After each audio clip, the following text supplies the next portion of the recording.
നമസ്കാരം. ഫെബ്രുവരി 14-ാം തീയതി മുതൽ ഇന്ത്യൻ സൂപ്പർ ലീഗിന്റെ പുതിയ സീസൺ ആരംഭിക്കുകയാണല്ലോ. മത്സരത്തിന്റെ ഫുൾ ഫിക്സ്ചർ 2 ദിവസത്തിനകം തന്നെ പുറത്തേക്ക് വരുമെന്ന വാർത്തകൾ നിലവിലുണ്ടായിരുന്നു. നിലവിൽ മത്സരത്തിന്റെ ഫുൾ ഫിക്സ്ചർ നമുക്ക് ലഭിച്ചിട്ടില്ല.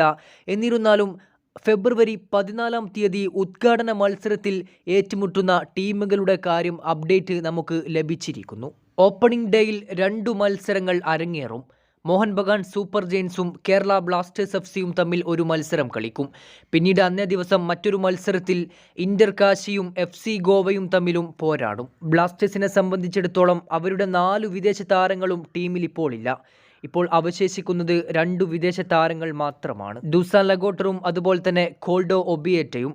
ഇവർ ടീമിൽ തുടരുമോ എന്ന കാര്യം നിലവിൽ സംശയകരമാണ്.